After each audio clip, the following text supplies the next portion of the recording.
Akkam jirtu miseensonni garee Marvel Watch 2B History Party Jaffa yookaan immoo last part of unit 2 kan ta'e colonial administration and the colonial state kan jedhu wajjin laallaa jechuudha. Unity kana odoon jalqabin dura miseensi garee keenyaaf haaraa taatan YouTube keenya subscribe gochuudhaan akkasumas immoo hiriyoota keessan akkasanii bira ga'u share gochuudhaan akkamoo video nuti upload goone akkuma upload goone immediately akkasin bira ga'uuf mallattoo bilbilaa sana tuquudhaan yaada qabaatan comment nu gochuudhaan video kana jalqabaachuun jaalladha. The colonial administration the colonial state kan jennu wajjin laallaa jechuudha. British colonial policy egaa British Afrikaa keessatti biyyoota baay'ee qabatteetti biyyoota baay'ee bulchaa turte. Kanaafuu poolisiin isheen fayyadamaa turte maal fakkaatu yookaan poolisiin Britain akkam ture kan jedhu wajjin laallaa jechuudha. The British follow a colonial administration known as indirect rule which was mostly clarified formulated by Frederick Lugard. Egaa British kan isheen fayyadamaa turte haalli poolisii ishee indirect rule dha kan inni jedhamu. Indirect rule kana mootuyyuu biyyoota kolonii jala galfatte biyyoota kolonii ishee jala jiran haala indirect ta'een kan isheen bulchite. Indirect jechuun maal jechuus nitti fakkaate. Fakkeenyaaf local people ni asin jira.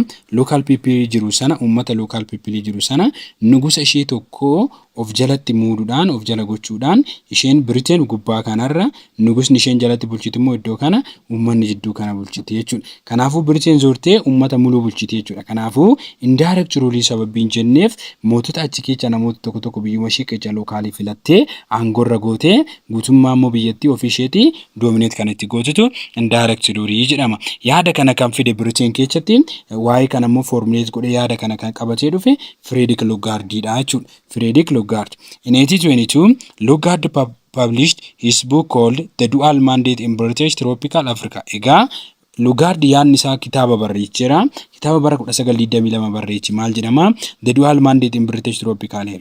Dual Mandate jedhanii jechuun lama ta'anii biyya tokko bulchuu.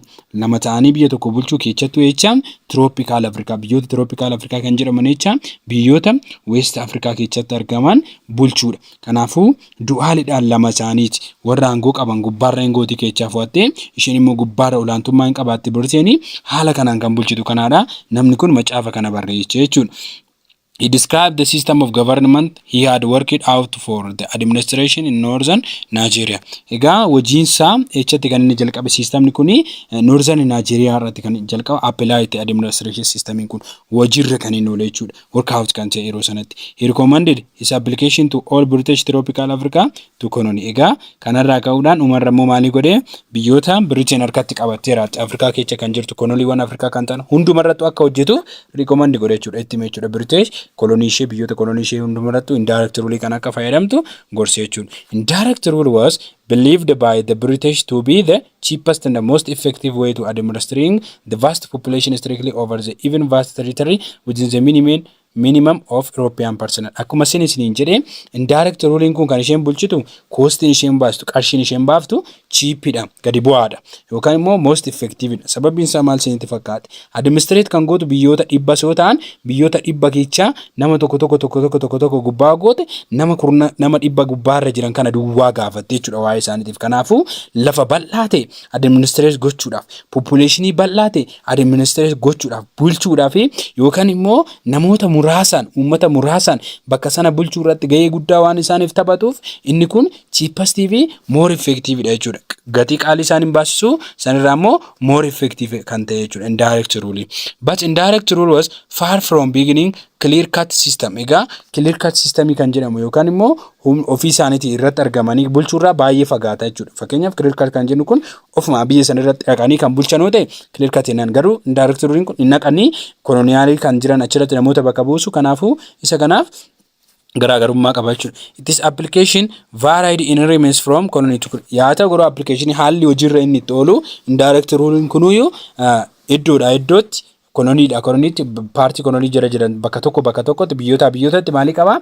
Garaagarummaa guddaa qaba jechuudha. The British based their colonial administration upon what they say as series of minor but totally separate pre-colonial chiefdom. Egaa British maalii gochaati kan isheen deemte namoota ishee administration ishee irratti hojjetan namoota muraasan biyyoota addaan qoqqooduudhaan mootummaa xixiqqoo addaan qoqqooduudhaan kan isheen hooggantu jechuudha. Biyyoota pre-colonial jala turan jechuun odoo colonial jala hin galin biyyoota turan chiefdamii qabu miti mootii tokko qabu gobaatti isaan irratti maalii godha addaan babbaaftee separate gochuudhaan addaan babbaasuudhaan kophaatti xixiqqeessitee irratti kan isheen bulchaa turte jechuudha. To make this as a reality, the emphasis difference in delegate and redefine them totally separate language. Egaa maalii gochuu jalqabde isheen hojii ishii kana reality hojii hojjettu kana sirriitti irratti xiyyeeffachuudhaaf eenyummaa isaaniitu seenaa isaanii jireenya isaanii deebitee itti himuudhaan redefine gochuudhaaf fi totally afaan isaaniitiin haala afaan isaaniitiin addaan separate goote jechuudha. Addaan faffageessitee bulchaa jalqabde jechuudha. Describe customer difference in the dress, housing and the religious practice in terms of rigid, tribal destination. Amma maalii gochuu jalqabde Britain akkasiin hubattanii fi biyyoota kaniin haala uffannaa isaaniitiin, haala nyaata mana isaaniitiin, haala amantii isaaniitiin addaan qoqqooduudhaan akka isaan gosa gosaan qoqqoodaman. Tribal akka ta'an jechuun rigid ta'anii ofaa isaaniitii amma fakkeenyaaf gosa akkanaa warra mataa jabaatan ta'anii gosa isaanii irratti warra cichan gosa isaanii irratti warra hamaa ta'an ta'anii akka isaan ta'an ilaalcha keessa galchaa fidde jechuudha. Ilaalcha keessa galchan afaan isaanii hin caala aadaan kee aadaa kaanii hin caala jechuudhaan walitti bubbuusuudhaan gosa gosaan akka isaan jiraatan goote jechuudha. Gosa gosaan akka jiraatan. Indeed it has been argued that colonial authority invented tribalism. Kanarraa kan ka'e ka colonialii maali bifa maalitiin hojjechuu jalqabde isheen bifa tribalism jedhamu yookaan immoo authority gosa gosaan qoqqoodamaniin bulchuu jalqabde jechuudha. By insisting on the strength of tribal difference and the rival colonial made it more difficult for African to achieve unity in opposition. Kanaafu amma isaan waliif isaaniitu Afrikaanonni biyya keessa jiranu walii isaaniitii maali isaaniiru diina isaaniiru yookaan rivalry isaaniiru waliif diina isaaniiru isaan maaliif tribaliidhaan qoodamaniiru gosa gosaan qoodamaniiru sanyiin qoodamaniiru gosti kee gosa koo caalarra jiru waa'ee ta'eef isaan addaan qoqqoodamaniiru. Kun immoo unification isaanii tokkummaa isaaniitiif maali dhume baay'ee ulfaataa ta'e jechuudha. Afrikaan tokkummoomuudhaaf Afrikaan walii tokkummaanii jiraachuudhaaf baay'ee ulfaataadha kan inni ta'u.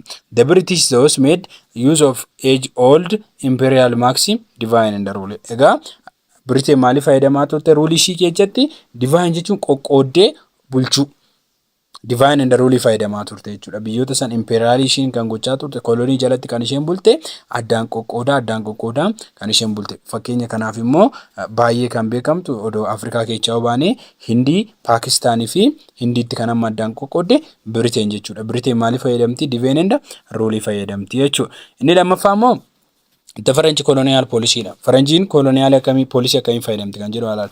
French believe that by the teaching the colonial people French language, subjected them to French law, and giving the French civil and political right, they could assimilate the people they colonized. Seerri French immoo haalli bulmaata poolisii French xiqqoo layyatte. Isheen immoo maal gootanii biyyoota kolonii sanatti teeknika isheen biyya isheetti fayyadamtu hin barsiifti. Teeknika isheen biyya isheetti barattu maali gooti hin barsiifti. Kan akka afaan Faranjiin baratu, seera Faranjootaa hin baratu, akkasumas immoo siivilii lammummaa biyyattiis hin fudhatu, politikaalii mirga hin argatu. Erga kana ta'aniin booda assimileetii kennitiif jechuun lammummaa biyya sanii kennitiif biyyoota kolonii fudhate. Kanaaf eenyutu kana godha? Faranjiitu godha. Faranjiin biyya uummata biyya sanii bulchuuf afaan isaanii barsiifte, afaan biyya Faranji barsiiftee, seera biyya Faranji barsiiftee, siivilii biyya isaanii kennitee fi mirga biyya isaanii kennitee fiitu lammummaa kennitiif. Throughout their colonial in Africa, the French applied this theory in full only in Senegal. Egaa kan ammoo kan isheen goote hojiirra oolchite Senegal duwwaa irratti jechuudha. Hojii kana guutummaan guututti biyya san afaan ishee barsiiftee, aadaa ishee barsiiftee, religion ishee barsiiftee akka isaan seera san fudhatan kan taasiste Senegal duwwaadha jechuudha. In 1848, French conferred French citizenship on the Senegalese and also give them the right to elect representative. Erga maal gootere amma laal bara 1848 tti biyyoota Senegal Senegaalesiidhaaf lammummaa biyya ishii citizenship biyya ishii kenniteef jechuudha. Kana darbuudhaan mirga filuu fi filatamuu biyya isaanii keessatti akka argatan goote jechuudha. Mirga filuu elective right kenniteef. Kun immoo maal jedhameetu waamama? Dipuutii jedhamee waamama. Biyyoota ormaa biyyoota kolonii jala jiran fidanii maalii kennuun reprezentaatiivii kennanii akka isaan filatan gochuun maal jedhama? Paartii isaaniitti hirmaatan sanatu dipuutii jedhama. To the French National Assembly. Lahore House of Federal Parliament in Paris. Paris keessatti kan argamu Lahore paartii isa lammataa French National Assembly keessatti akka isaan makaman taasisaa turte jechuudha. In accordance with the policy of assimilation, the Senegalese were given the French system of local government based of communes. Amma Senegalese ummanni Senegal lammummaa Faranjii fudhatan kun akkamitti jiraatanii local government isaanii dhiisuudhaan Faranjii systemii itti makaman jechuudha. Faranjii systemii yookaan immoo haala Faranjiin ittiin bulanitti galle jechuudha.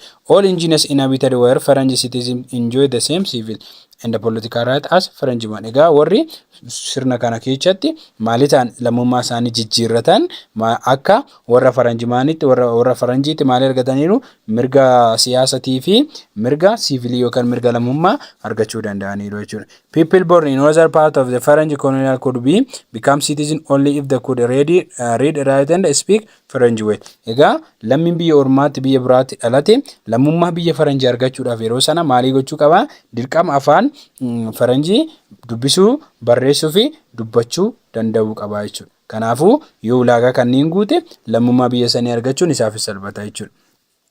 Alfred Salawat, Minister of Colonial in 1920-24 and 1932-33, was individually who laid the foundation for the French colonial policy of administration, usually known as direct rule. Egaa French immoo kan isheen fayyadamtu maalidha?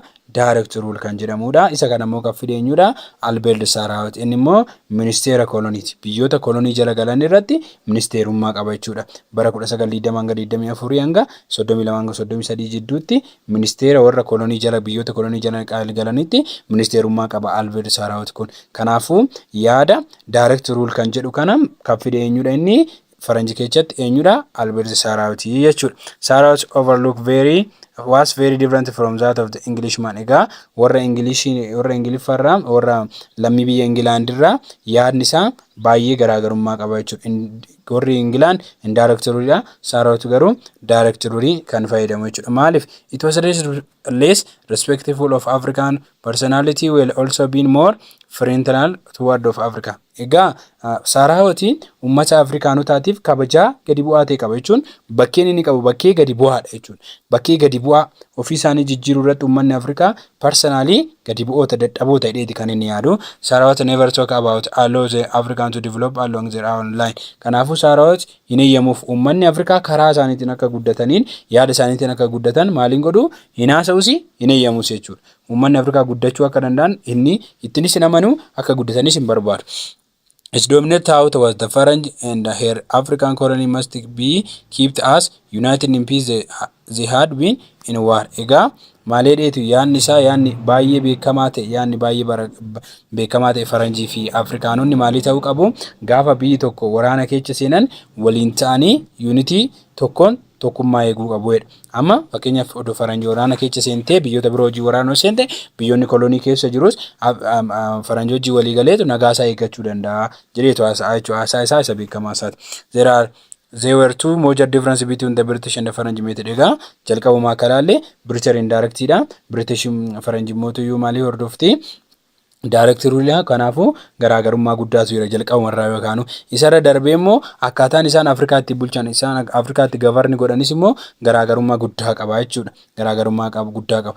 The first thought the British tried as much possible ensure that all the chief they used the traditional rulers. The French were not particularly keen at this point. Egaa British maalii gooti warra aangorra turan traditionally aangorra turan Afrikaa keessatti aangoo isaanii akka isaan adeemsisan xiqqoo hin dandeessisu. Maaliif warra aangoo jirra jedhu sana aangorra hin buuftu. Isaan warratti aangoo qabdi malee Britain aangorra hin buuftu ture miti indirectly bulchiti. Garuu Faranjii bira yoo dhufne waan akkanaa immoo maali miti hin hojjetu hin jiru jechuudha. Bakka kanaatti irratti pointiin akkana jedhu hin jiru jechuudha. The second one, the British were not inclusive to respect the chief of under them and give them more power than the French did. Amma immoo maaliin gootu British immoo humna aangoo warra dura irra jiru sana Afrikaanota dura irra jira sana irraa aangoo isaanii fuutu jennee ramte xiqqoo kabaja isin kennitiif eenyurra faranji garuu isaaniif maaliin gootu kabaja hin laattuufi jenneera iddoo hin kennituufi jenneera. It was above all in education that French policy different from the British. Akka duratti ilaallisan immoo gara barumsaatiin immoo hoo deebinu French policy'n barumsa irratti policy French hordoftu kan Britain irraa baay'ee garaagarummaa qaba jechuudha. Akkamitti seetanii French kan uummanni kolonii jala jiran hundumtuu barachuu qaba itti miti kan barsiifti. Britain garuu barumsa miti tokko ishee ruularii bichaa dominate gootee ruulariin akkasa bulchu goote jechuudha. Although a few mission school received government subsidy for expansional efficient 9/10 of formal education French African was given by the state. Egaa yeroo sana mishiniin manni barumsaa Afrikaa keessatti dhaabbata ture subsidy kan godhu yookaan immoo kan doggomu yookaan immoo qarshii garagaraa kan kennuuf eenyudha ummata faranjiiti mootummaa faranjiititu qarshii kana fandii kana bira dhaabbatee kutaa 9 amma 10 formal education akka baratan taasiste jechuudha faranjiin yeroo sanatti. Although the teaching was in French kan isaan baratan immoo afaan maalitiin afaan faranjiitiin baratu jechuudha. It was however north was that ultimately French and the British met virtually to the same result. Yaa ta'u garuu garaniisi resultin isaa dhumni isaa galmi isaa galgalli isaa jarri kullachuu indirectly directly abulchanii dhumarra maali ta'a deema resultin isaa wal fakkaata resultin isaa jara lachuu maali gochuudha kolonii jala galfachuudha jechuudha. The case African chief to lose their traditional characters and main them depend on their colonial master. Kun immoo beyond independent ta'an biyyoonni Europe biyyoota kana kolonii jala galfachuun warra Afrikaa traditionally aangoo qabu aangoo isaanii akka dhaban taasisaniiru. Maal irratti akka hirkatan taasisee warra colonial mastery warra olaantummaa kolonii irratti qabaatan irratti akka isaan hirkatan isa jalatti shakka bulan taasisaniiru jechuudha. Hirkattoota ta'eera uummanni Afrikaa hirkataa warra kolonii san irratti hirkate jechuudha. Gara biraatiin immoo during the colonial period Belgium had some colonial possession in Africa. Belgiumis immoo iddoo koloneeffatte bakkee biroo qabdi jechuudha. Lafoota qabdi Belgiumis. Belgium African colonial possession include Congo, Rwanda fi Burundi dha. Egaa Belgium immoo icha qabdi iddoo kolonii kan isheen godhatte Congo, Rwanda fi Burundiin harka Congooti kan harka Belgium kan isheen turan jechuudha. Harka Belgium turan. Belgian colonial rule in Congo was based on the idea of colonial sovereignty in which interest of the state, missionary and the private company are considered. Egaa Belgium yoo Congo baajini yookaan immoo naannoo laga Congo irratti bulchiisa gaggeessitee bulchitu colonial sovereignty kan jedhamu sadeen tokkummaatiin kan isheen bulchaa turte jechuun kolonii sadiin bakka tokkotti kan bulchaa turan. Kana maal jechuudha interestiin mootummaa biyyattii interestiin missionaroota warra amantii labsan biyyattii keessatti akkasumas interestiin private company maali ta'a considerationii keessa gala yaada keessa gala. Kanaafuu statein missionaroonni fi private company tu waliigalee maalii godhaa hoogganaa jechuudha. Kanaafuu colonial sovereignty kan jedhame sababa sanaaf. Portuguese colonial rule in Africa, particularly Angola and Mozambique, include both oppressive and liberal method. Egaa kan isheen fayyadamaa turte Portugal immoo koloniyaalii iddoo kolonii jala kan galfatte Angola fi Mozambique. Isaan kana yeroo tokko liberal yaada qajeelaatti agarsiisudha. Yeroo tokko immoo waraantee oppressive ta'uudhaan kan karaa lamaan nu bulchaa turte jechuudha. Oppressiveedhaanis akkasumas immoo liberal ta'uudhaan Portugal, Angola fi Mozambique bulchaa kan isheen turte. There was no clear landmark policy to administrate Portugal colony in Africa. Garuu clear ta'ee iddoon Portugal kolonii jala galfatteetti kana jedhamee clear ta'e landmark iddoon kaa'ameef hin jiru jechuudha. Clear kan ta'e hin jiru Afrikaa keessatti kan isheen kolonii galfatte. We can say that the Portuguese colonial system of administration was more or less oppressive. Kanaafuu maal jechuu dandeenya yeroo tokko baay'ee waraanattis kasike baay'ees immoo liberal kan ta'e jechuun dandeenya jechuudha. In fact, there were few liberal policy like the assimilation policy. Isaan kecha rebellion policy yookaan uummataaf karaa tasgabbii qabuun yookaan karaa nagaa qabuun poolisiin kennamu hin jira jecha keessatti Portugal keessattu assimilation policy yookaan lammii jijjiirannaa isaanii jechuudha. The assimilation policy were never fully implemented, but it kept the native African people in Portugal colony and hoping that one day will be have and live like was Portugal. Egaa assimilation yeroo sanatti implemented ta'ee hojiirra oolle ture. Fully hojiirra oolle ture yeroo sanatti jechatti Portugal keessatti. Yaa ta'u garuu uummanni Afrikaa eeggachaa ture. Yeroo tokko guyyaa tokko maali ta'uu dandeenya nutis akka uummata Portugal sanitti nagaan jiraachuu hin dandeenya, lammummaas argachuu hin dandeenya jedhanii hooppi gochaa turan yookaan abdiidhaan jiraachaati kan isaan turan jechuudha. German colony rule in Africa from 1884 and 1940 was expansionary of the nationalism and the moral superiority. Inni immoo German nationalism immoo kan isaan bulchaa turan Afrikaa keessatti yaada isaanii nationalism isaanii jechuudha yookaan immoo jaalala biyyaaf qaban express gochuudhaan ibsachuudhaan akkasumas immoo moral superiority olaantummaa yaadaa olaantummaa moraalii qabachuudhaan Jarmanoonni bulchaa turan jechuudha. 1884 1914 bara kana jidduutti haalli isaan ittiin bulchaa jiran nationalism isaanii hin ibsatu bakka bulcha sanitti sirriitti ibsatu olaantummaa isaanis sirriitti ibsatu jechuudha. The German pursued the colonial administration policy direct rule like Faranjii egaa kan isheen fayyadamaa turte immoo direct rule akkuma Faranjii sana direct rule qaamaan argamte key position officiate qabatte kan bulchaa turte jechuudha. Maximize exploitation the resource of the people of Tanganyika kanarra darbee direct rule maaliif gochaa turte ummata Tanganyika harkaa qabeenya isaan qaban humnaan ol exploit gochaa turte yookaan jalaa saamaa turte jechuudha. Jalaa saamaa turte. The German employed direct rule assigning enough personal or manpower to administer the colonial possession of Tanganyika. Kun immoo German direct rule fayyadamuun ishee maalii godheera waa'ee personalii namoota administer gochuu danda'an gaa qabduu fi Tanganyika keessatti maalii gochuu dandeecheetti hoogganuu dandeecheerti jechuudha. The political and economic of colonial agriculture, mining and trade. Kun amma yeroo sana uummanni kolonii jala galeera. Uummanni kolonii jala galee kun Afrikaa keessatti haalli kolonii kun maal fakkaata? Agriculture yeroo sana maal fakkaata? Mining yookaan immoo warqii baasuun maal fakkaata? Daldalli maal fakkaata jennee ilaallume. One of the driving factor for the European conquest of Africa was economic motive. Sababbiin Europeanonni Afrikaa maalii godhan kolonii jala galfataniif kan isaan barbaadan fedhiin isaan inni guddaan economical motive dha jechuudha. Raw material ifa barbaadudha. That was need for raw material for European industry and a new market for manufacturing goods. Kan fedhiin isaan immoo economical interest keessa tokkoffaa meeshaa dheedhii barbaadudha. Lammaffaan immoo markeetii wanta oomisha san bakka itti gurguran meeshaa dhumeeyyiidhaaf wanta oomisha san bakka itti gurguran qopheeffachuudha ture. Motive kan isaan godhe. Colonial government often encourage African to undertake cash crop production. Kan isaan irratti xiyyeeffatan meeshaalee industirii keessa galuu danda'an, oomishaalee industirii keessa galuu danda'an cash crop akka isaan oomishan kakaasaa turan Afrikaanota kakaasaa turan Euroopaanonni kun jechuudha. Cash crop akka oomishan. The major rule was filling in this process by the African chief whether traditional or newly created. Kun immoo kan inni gaggeeffamaa ture wanti kun kan inni guutamaa ture rule kana kan gahee taphachaa ture warra aangoo qaban traditional warra Afrikaa bulchaa turan jechuudha. Warra immoo haaras created ta'antu bulchaa warra ture Afrikaa irratti muudamuu isaan immoo hojii Euroopaanonni achi ajajaman kana cash crop kan akka oomishan isaan achi ajajan kunniin immoo warri traditional bulchaa turan warri Euroopaanonni achi irratti muudasuun akka uummanni sun oomishu hin dirqisiisu jechuudha. The chief were often give the task of establishing their own export plantation and using unpaid forced labor of their subject. Warri chief reeru kun warri aangorra jiru kun immoo maali godhaa taaskii isaan itti kenname ajaja Euroopaanonni itti kennan san hojiirra oolchuudhaaf akka meeshaan plantation ta'ee oomishamee exportii ta'uuf humnaan odoon kafalin gatii humna isaanii gatii humna saba isaa odoon kafalchiisin humnumaan maalii godhaa hojjechiisaa jechuudha. Chiifiin humnumaan saba sana odoo gatiin kaffaliniif hojjechiisee plantationii sana garamitti ergaa gara Euroopaanotaatti achi ergaa jechuudha.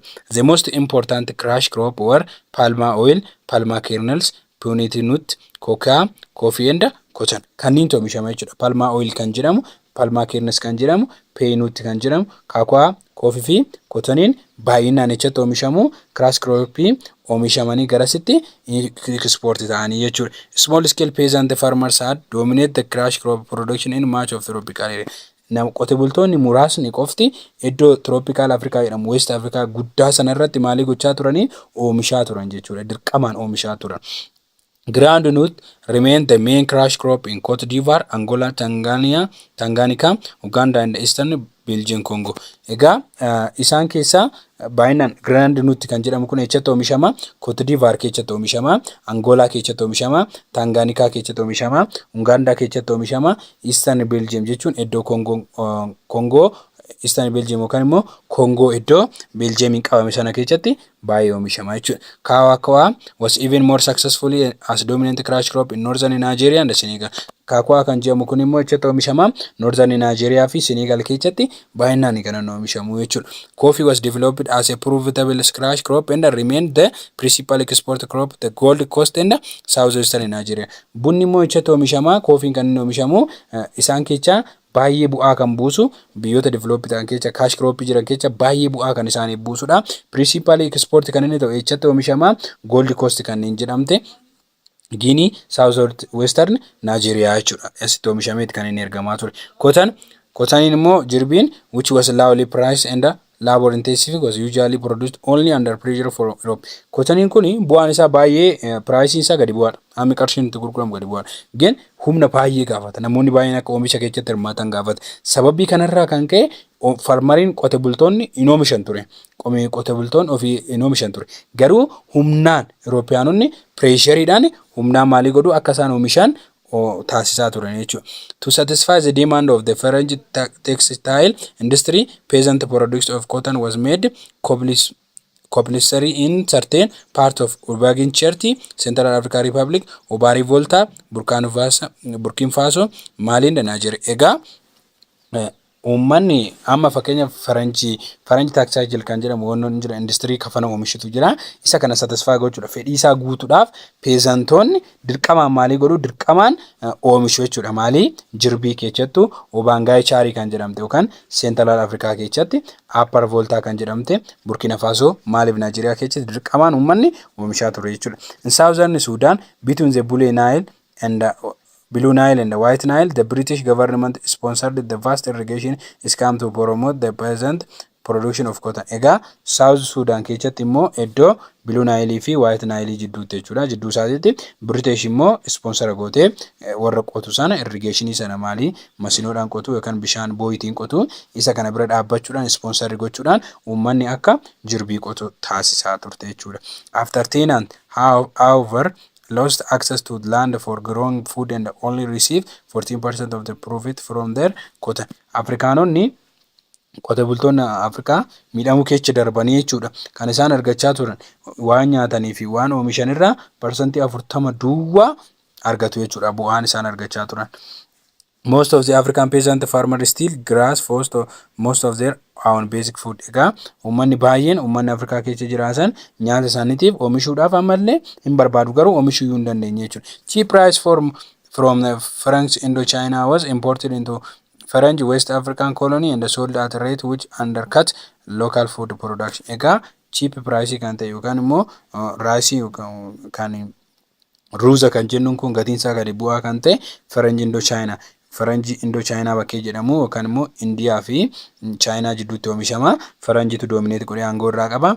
Achi gara West Africa dhufuudhaan biyyoota kanatti maal godhama? Kennamaaf maalaaf nyaataaf biyyoota Afrikaatiif kennama. Wannoon kun jechuudha ruusni kun. African peasant farmer who had often started growth of cash crop for export under pressure for colonial taxation. Kanarra darbuudhaan peezantiin Afrikaa yookaan qote bultoonni Afrikaa adada guddachaa dhufanii maalii gochaa dhufanii cash crop kan akka guddisaniif garas akka erganiif maaliin irratti godhama pressure taxi irratti gatamaa ture humnaan hojjetu jechuudha. Rapidly become dependent on it import which their crops may be by yeroo achi ergamu kana ka crops kanneen irraa binnaa jedhanii import achi godhu waa'ee ta'eef irraa binnaa jedhanii uummanni irraa fudhatanii uummanni Awurooppaa irraa fudhatanii erga achi deemeen booddee immoo isaan waan ittiin bitan uummanni Afrikaa waan ittiin nyaatu import godhachuu qabaa miti ture. Kanaafuu isa saniif hin barbaachisaa waa'ee ta'eef oomishuun isaanii dirqama ture jechuudha. In general, during 1920 and the 1930s, African farmers were paid less for what produced but had to pay more for what they bought. Egaa bara 1920 fi 30 keessatti walitti qabaatti gaafa laallu farmantoonni yookaan qolte bultoonni Afrikaadha kan isaan oomishaniif gatii xiqqaatu kafalamaaf kan isaan produce godhaniif gatii xiqqaatu kafalamaaf garuu kan isaan bitanii fayyadamaniif immoo maaltu kafalamu gatii guddaa kafalu jechuudha. Thus was particularly the case after the Great Depression, which struck European and the United States and 2030 egaa kun immoo kan inni baay'ee mul'ate Great Depression bara 1929 fi 30 keessatti gaggeeffame irratti Eurooppii fi United States yookaan Ameerikaa mudate keessatti wanni kun baay'ee agarsiifame jechuudha. Kana jechuun uummanni Afrikaa waan oomisheef gatii xiqqaadhaan irraa bitanii waan biteen fayyadamuuf immoo gatii guddaadhaan itti gurguratu jechuudha. With the falling real income and the constant pressure of colonial taxation, African peasants to bring more and more land into cash crop production. Egaa piraayisiin isaanii baay'ee kufaa waa'ee ta'eef waan oomishan irraa piraayisiin argatan waa'ee ta'eef uummanni Afrikaa riyaal inkaamii isaaniis qarshii harkaa qabanis gadi bu'aa waa'ee ta'eef maalii gochuu jalqabanii uummanni Afrikaa taaksiinis pireejariin taaksii waan irra jiruuf ofuma isaaniitii crash crop kana oomishuun dirqamatti ta'e jechuudha uummata Afrikaa. Food crop or neglected the soil become exhausted in time of the drought famine strike. Egaa food crop kanneen jedhaman immoo nyaataaf kan oolan unoggama waa'ee ta'eef biyyeen achii immoo maalii ta'aa dhufe dadhabaatti dhufe oomishni achiis maalii ta'aa dhufe gadi bu'aa gadi dhufaaf kun immoo hongeedhaaf isaan saaxilee boodarra beelaaf saaxilaman jechuudha uummanni Afrikaa. Fakkeenyaaf in 1931 famine killed nearly half of the population some area of Niger. Iddoo Niger keessa kan jiraatan uummata qixxeetti lakkaa'amu bara 1931tti maalii gochuu danda'eera ajjeesuu danda'eera jechuudha beelli jechuudha. Mining sektara warqii baasuutiin yoo maal fakkaata. The sector of colonial economy most profitable for capital investment is mining. Egaa warra capital investment keessatti warra investi godhanii qarshii isaanii baasanii jiraatan keessatti biyyoota kolonii jala galanii jiran keessatti baay'ee bu'aa kan qabu sektarri tokko maayiningidha. Maayining jechuun biyyoota kolonii keessa jiran keessatti warqii isaan qaban harkaa fudhachuudha. Warqii isaan qaban akka isaan baasan gochuudha jechuudha. Colonial authority assume all right over mineral within their authority. Egaa warri kolonii jala galfatan kun biyyoonni kolonii jala biyyoota galfatan kun immoo biyyoota koloneeffatan sana keessa warqii jiru irratti olaantummaa mirga qabu jechuudha. Mirga qabu warqiis baasuus mirga qabu jechuudha. There were then leased to European owned company to explore. Kanaafuu uummanni Eurooppii immoo maalii godhu kaampaanii isaanii gara Afrikaatti as erganii akka isaan maal godhaniif warqii kaniin baasaniif. The British thus took over the gold field of Ashanti. Galaaleerra British maalii qabattee Gold Coast kan jedhamu goldi baay'ee kan beekamu Ashanti keessatti kan argamu goldi maayinii ishii qabatte jechuudha. The other major mineral resource was attracted European mining capital West Africa were the Ashanti mine of the Jos Plateau region in northern Nigeria. Inni immoo Jos Plateau jedhamu kun iddoo Euroopiyaanota baay'ee maalii godheera attractive godheera. Baay'ee kaapitaalii iddoo West Africa keessa iddoo guddaa mineral resourceedhaan baay'ee beekamaa ta'e warra Eurooppii baay'ee kan harkise akka isaan dhufanii achirratti wanno dhufaniitoo warqii sana baafachuudhaaf albuuda sana baafachuudhaaf itti hirmaatan kan godhe maalidha Jos Plateau kan jedhamu jechuudha. Nigeria northern Nigeria keessatti argama. They were explored by law technique open cast meaning mining using hook quantity of an skill of African labor. Egaa Jos Plateau kanarratti uummanni Afrikaa yeroo baafatu warqii kana baafatu laaw teeknikiidha. Teeknikiin baay'een guddanne akkasumas immoo koostiin isaan kafalanis baay'ee guddaa ture.